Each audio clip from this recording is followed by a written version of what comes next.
Today's top stories. Lumad leaders and youth prepare to file charges against Bayan Muna President Satur Ocampo and his group. President Duterte says the 3 cops convicted for the killing of Kian de los Santos will never receive pardon. The AFP monitors the Communist Party of the Philippines and the NPA on their 50th anniversary.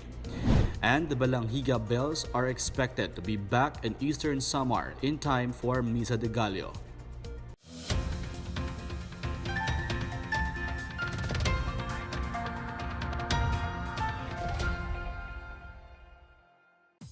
Good day, I'm William Theo. Welcome to the PNA Newsroom. Tribal leaders and young Lumad members plan to file charges against Satur Ocampo and his cohorts. This as they condemn Ocampo's group for violating their rights and allowing the infiltration of rebels into their ancestral domain. More on this from Rom Dulfo. The Indigenous Peoples Council of Elders in the Talaingo, Davao del Norte is eyeing criminal charges against Bayan Muna President Satur Ocampo, ACT Teachers Representative Franz Castro and their companions. Lipatungan Joel Unad, chairman of the Mindanao IP's Conference for Peace and Development, said Ocampo's group did not seek permission when they entered their ancestral domain, as well as in recruiting youths in activities organized by left-leaning organizations. He said, free, prior, and informed consent, or FPIC, is enshrined in the EPRA law that Ocampo's group had allegedly violated. A group of Lumad youths is also looking into pressing charges against Ocampo and his colleagues. Meanwhile, some 42 tribal leaders signed a manifesto condemning the violation of indigenous people's rights and the alleged infiltration of tribal lands in Mindanao by communist rebels. The manifesto cited the alleged trafficking and exploitation of 14 Lumad minors in Talaingo town by Ocampo and others. The Mindanao Council of Elders also banned all non-government and even government organizations from tribal lands without first obtaining FPIC from the Council of Elders. Ocampo's group is facing kidnapping and human trafficking charges after they were caught transporting the children and teachers of a tribal school in Talaingod on the evening of November 28. For the PNA Newsroom, I'm Rom Dulfo. The Land Transportation Franchising and Regulatory Board has ordered a provisional rollback on minimum jeepney fares to 9 pesos in the National Capital Region, Central Luzon, and Southern Luzon. The decision is in line with the order of Transportation Secretary Arthur Tugade to implement fare reductions. LTFRB Chairman Martin Delgra III says a new fare matrix reflecting the rollback will be issued for free. In its resolution, the LTFRB cited the recent reductions in petroleum prices in the world market to justify the rollback. The board approved last October 18 a 2 peso increase in the minimum jeepney fare from 8 pesos to 10 pesos due to higher fuel prices. The military will monitor the Communist Party of the Philippines' New People's Army as it celebrates its 50th founding anniversary on December 26. AFP Public Affairs Chief Noel De Toyato says they will watch out for the CPP-NPA and its sympathizers and supporters. De Toyato stresses that it will be a hollow celebration as the rebels will be observing 50 years of deceit, atrocities, and lies. Meanwhile, the AFP says nearly 10,700 NPA members and supporters have surrendered to government forces. On the other hand, the NPA's regular members remain at about 3,000 as recruitment activities continue. De Toyato says this is due to the government's reintegration program for former rebels. Malacanang says Rappler CEO Maria Ressa is entitled to avail of legal remedies amid an arrest warrant issued against her over multiple tax evasion cases. Ressa posted bail for her tax evasion charges before the Pasig City Regional Trial Court yesterday. Presidential spokesperson Salvador Panelo says the palace will never interfere with the function of other branches of government. He says they will respect the law if the judiciary finds probable cause against Ressa. Panelo also denied that the cases filed against Ressa are acts of persecution by the executive department, but simply due to tax evasion. He says Ressa may be acquitted if she can prove that the charges filed against her are baseless. Pope Francis sends a message against illegal drugs. And the Philippine National Railways extended trips to Malabon from Taguig. More on these and other news around the metro from Miguel Hill. Malacanang welcomes Pope Francis's remarks urging governments to combat drug addiction and courageously undertake the fight against what he called traffickers of death. Presidential spokesperson Salvador Panelo says the Pope's remarks during the Vatican conference last week are not only relevant but are also timely. Panelo says saving the youth from illegal drugs is the rationale behind the government's war on illegal drugs. The House of Representatives has approved on third and final reading the proposed Traffic Crisis Act. House Bill 6425 seeks to prescribe an urgent, comprehensive, and integrated land-based traffic management plan to address the traffic crisis in Metro Manila, Cebu, and Davao. This empowers the Transportation Secretary to control and supervise land transportation agencies, including the Metro Manila Development Authority.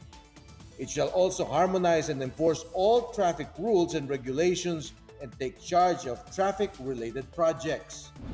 The Philippine National Railways extends its trips to Malabon from Taguig with the opening of its Governor Pascual Station on Monday. There will be 4 trips daily from Tutuban in Manila to Governor Pascual in Malabon and vice versa, and 8 trips from Governor Pascual to FTI Station in Taguig and vice versa. The train fare from Governor Pascual to FTI Station is 25 pesos for air-conditioned coaches and 20 pesos for non-air-conditioned units. For the PNA Newsroom, I am Miguel Hill. Still to come, President Duterte says the 3 cops convicted for the killing of Kian de los Santos will never receive pardon. Fishermen in Ilocos Norte rescue a stranded dolphin. More on these when the PNA Newsroom continues.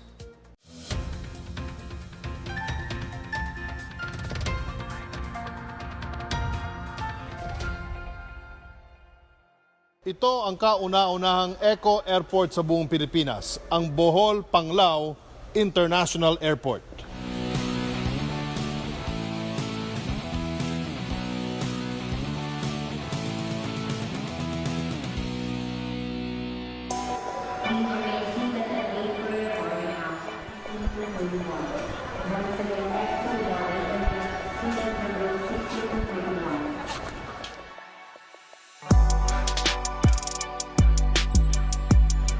Ang bubong ng airport ay may solar panels na kayang magbigay ng 30% na required power supply.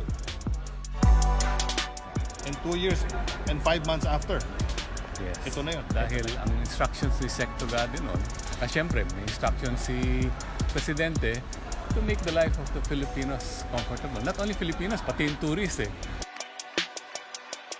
This modern airport will serve local and international tourists who would like to experience the beauty of Panglao.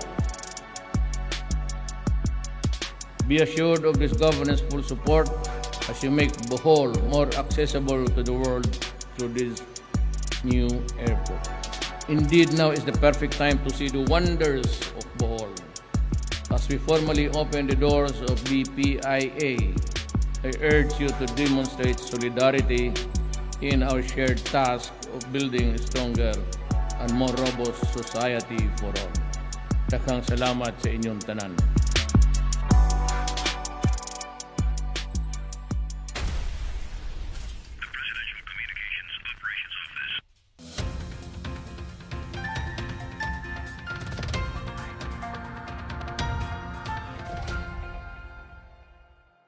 President Rodrigo Duterte says he will not grant pardon to the 3 cops who were convicted over the killing of 17-year-old Kian de los Santos.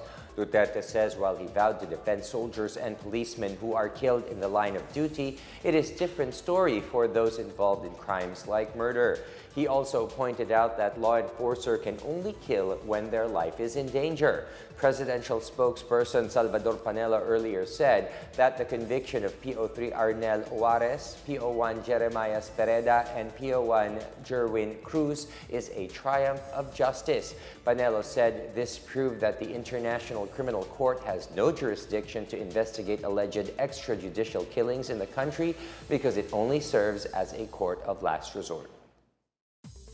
The Duterte administration's fourth comprehensive tax reform program has hurdled third and final reading at the House of Representatives.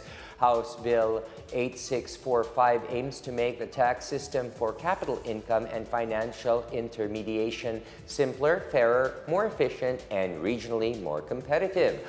Under the said measure, interest, dividends, and capital gains will be levied with a unified income tax rate of 15%. House Ways and Means Committee Chair Estelita Swansing says pre-need, pension, and life insurance will be levied a uniform 2%, while various documentary stamp taxes will be removed. Swansing also noted that passive income rates will be reduced by half. She says the approval of this bill provides a window of opportunity to achieve much-needed reforms in the financial sector.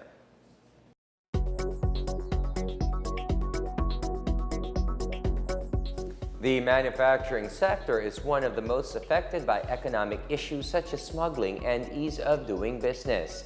How are manufacturers adapting to these issues, and what solutions does the government have? Let's find out in part 1 of this week's episode of Business Matters. Welcome to Business Matters. I'm your host, Miguel Hill. With us tonight is the chairman of the Federation of Philippine Industries, Mr. Jesus Aranza, and we're going to talk about the state of Philippine manufacturing. Mr. Aranza, thank you for coming over. Welcome to Business Matters. Thank you for having me here, and good evening. Sir, I know that your sector has undergone a lot of challenges in the past decade or so because of a lot of local and international realities that you've had to face. So I know this is a broad question, but how are Philippine manufacturers doing today in 2018? Well, most of, not that all our members are manufacturers, except our associate members who are non-manufacturers. But the only difference there is only manufacturers members can vote. And the associate members, which are banks, and can just attend meetings but not vote. We have been surviving the influx of imported goods which are underdeclared, misdeclared, you name it. It's smuggling going on in our country. And so we did a study, and we commissioned the University of Asia and the Pacific to conduct a study of 8 industries, 8 products, and see how much are we losing. For 5 years, the 8 industries like steel, glass, fuel, coconut, and some other goods, they lost about almost 250 billion a year, including, for 5 years, including the multiplier effects. And so it is eroding the ability of our manufacturers to have a strong domestic-based market, which is very necessary in competing in the world market. So we have survived, and we have been assisting the Bureau of Customs and other government offices to stop smuggling if necessary. Tell us something about the Bureau of Customs as far as you in industry see them. Have they been helpful? Have they been inclusive? Have they listened to your gripes? Well, there are times that the Customs Commissioner listened to us. There are times that probably because of reasons beyond our knowledge, they just hesitate to give us information. For instance, we have been demanding that Customs give us a copy of the Inward Foreign Manifest. What is this Inward Foreign Manifest? This is the list of goods shipped, loaded in a vessel. And it is sent by the vessel from the port of origin to the Bureau of Customs. Then They don't want to give it to us. We want to have these things so that we will know what are loaded in the vessel, and we will know whether these are properly declared, properly valued, and the standards are within the prescribed standards of our country. Sabi ng Pangulo, para magamot itong customs, kailangan mas masusing pagbabantay. So magde-deploy, they will be deploying, I think, Marines and other elite military troopers to either help oversee, to guard or something. Okay yun na gagawin ng Presidente dun sa mga tinatawag nating outright smuggling. Yung pagpasok, walang record, o lokohan lang and then out na. Okay. Pero pagka mayroon akong mayroon akong column sa Business Mirror. And linagay ko, 6 series ata yun, ang title, Antidote to Smuggling. In-outline ko dun lahat kung ano ang dapat gawin. Lahat ng importasyon, lahat ng dokumento, lahat ng dineklarang volume, lahat basta original, ibibigay dapat sa BIR. Real time. Bakit? Ito ngayon. Karamihan ng smuggling ay technical. Ano yung technical? Binabaan mo ang presyo para menos ang babayaran mong value added tax. Binawasan mo ang volume para bawas din ang babayaran mo. Iniba mo ang klasifikasyon para lumusot ka doon sa standard. Iniba mo rin ang quantity. So, iyan ay technical smuggling. So, if we require them to send it to the BIR, pag natanggap ng BIR yan, at the end of the year, meron kang tinatawag na income tax return ng korporasyon. Pag sinunod ng korporasyon, yung misdeclared niya, Sir, akala ng mga tao na itong smuggling ang talo lang talaga dito, ang natatalo o nawawalan na yung pamahalaan in terms of loss of revenues, tariffs. Pero ang hindi minsan nakikita yung marami palang mga lokal na industriya na nagbibigay ng empleo, ang napipilita magsara, mag-downsize, mag-layoff. Dahil hindi sila makapag-compete dun sa mga mas murang ipinuslit na mga goods. kasi mas mura dahil sa hindi binayarang karampatang buwis. This smuggling creates uneven playing field.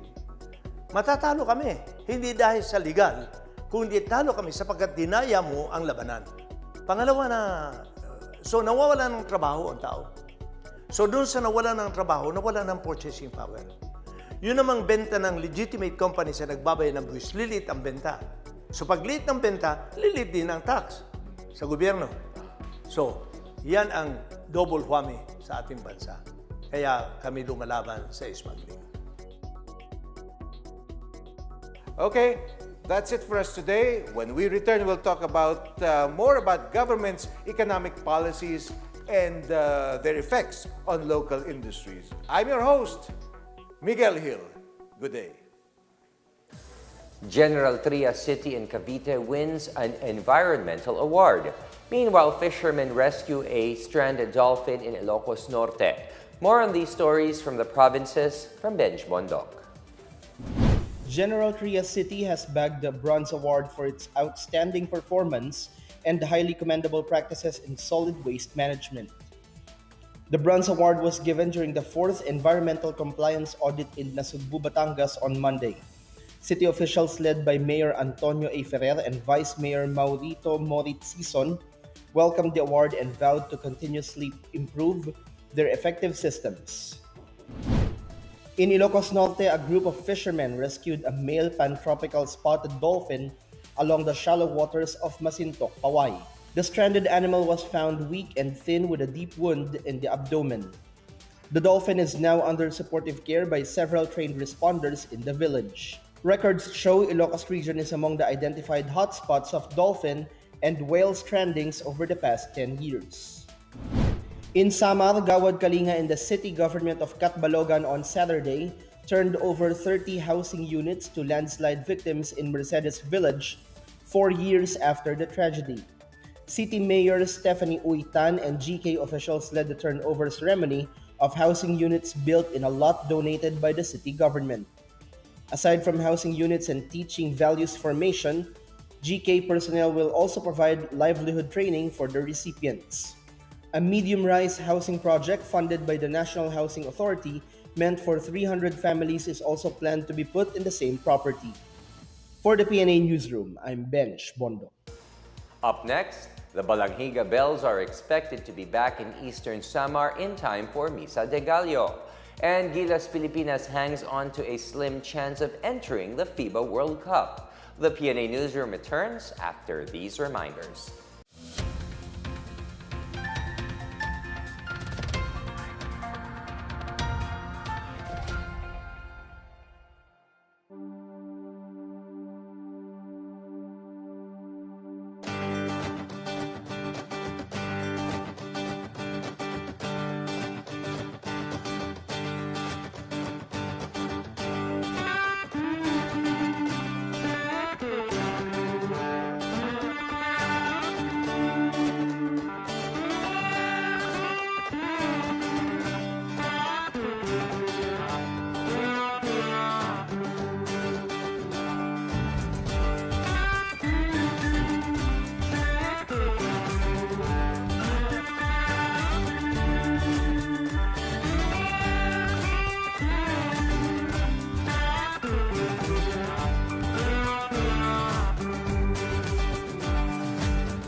The Balangiga Bells will be back to its original place in time for the start of the 9-day Christmas Mass.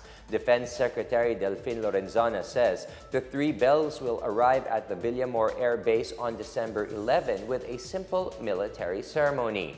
They will then bring back the bells to Balangiga town in Tacloban by December 15 in time for the Misa de Gallo. Lorenzana says refurbishing of the bells is already completed and that the artifacts are now ready for transit to the Philippines. The Balangiga bells were war trophies taken by American soldiers from Balangiga Church over a century ago. Last August, U.S. Defense Secretary James Mattis notified U.S. Congress of its intention to return the Balangiga bells to the country. In our foreign news, Russia is ready to resume dialogue with the United States as soon as Washington is ready for that. U.S. National Security Advisor John Bolton contacted Russian presidential aide Yuri Yushakov and confirmed that the two countries would like to resume and normalize dialogue. Last week, U.S. President Donald Trump called off a previously scheduled meeting with his Russian counterpart Vladimir Putin on the sidelines of the G20 summit. Washington cited the ongoing Russia-Ukraine confrontation surrounding the Sea of Azov. Yushakov said it is possible for Putin and Trump to hold a meeting before the next G20 summit in 2019. Gilas Pilipinas is holding on to a slim chance at entering the FIBA World Cup after losing to Iran. The Philippines bowed to Iran 78-70 at the Mall of Asia Arena to drop to 5 wins and 5 losses in Group F of the Asian qualifiers. Jason Castro tallied 19 points and 5 rebounds, while Christian Stan Hardinger added 17 points and 8 rebounds. Marshall Lassiter chipped in 12 points. Mohammad Jamshadi, a former PBA import, finished with 26 points as he matched the output of the entire Gilas team. The Philippines trails Australia, Iran, and Japan in the standings. Its only chance to enter the World Cup as 4th place depends on China's final placing. President Rodrigo Duterte led the groundbreaking of what would be known as the new longest bridge in the country. The bridge connects Misamis Oriental and Lanao del Sur and can shorten travel time by minutes. More on this from Wilnard, Barcelona. Local officials and different sectors in Lanao del Norte were overwhelmed after witnessing President Rodrigo Duterte himself leading the groundbreaking ceremony of the 7.8 billion worth Panguil Bay Bridge project in the town of Tubod on Wednesday afternoon that will connect to Tangub City in Misamis Occidental. Panguil Bay Bridge is recognized as the new longest bridge in the country with a length of 3.7 kilometers. The president was received by local officials led by Lanao del Norte Governor Imelda Quibranza Dimaporo, 1st District Representative Muhammad Kali Dimaporo, 2nd District Representative Abdullah Bobby Dimaporo, and Tubod Mayor Leoncio Bagol with Department of Public Works and Highway Secretary Mark Villar and Korean Ambassador to the Philippines Han Dong-man. Secretary Villar said that the two-lane extra-dose type bridge will shorten the travel time between the two provinces to 7 minutes from 1.5 hours using the barge traveling from Mucas Port in the town of Colambugan to Azami City. Kasi ito matagal nang hinihintay. Imagine 7 minutes na lang from Tubod to Tangub. Malaking bagay. At 24/7. Libre po ba ang libre. libre. Sa ngayon, 'di ba, 8 o'clock nagsasara na yung Roro. So ngayon magiging 24/7. So imagine niyo na lang yung impact sa economy. DPWH confirmed earlier that the road right-of-way issues on both sides of the bridge have already been addressed. In his message, President Duterte stated the developments that Panguil Bay Bridge may bring to the province and also thanked the Korean government. Itong dalan dire, historically, I know a lady sa other side in Cagayan to start whatever kind of business na during the Pita. Funded under the Korean Economic Development Cooperation Agreement, PBB is being built in consultation with Yushin Engineering Corporation in joint venture with Pyunhwa Engineering Consultants and Kyungho Engineering and Architect, who won the bidding under the Philippine Government Procurement Program. On their part, the Lanao del Norte provincial government is very glad having the President himself leading the ceremony. Ang ako lang nalipay ko nga finally a dream can come true. Kining nahitabo karon. For PNA Newsroom, Wilnard Barcelona, Philippine Information Agency. Let's now check out the weather forecast for Metro Manila and the rest of the country.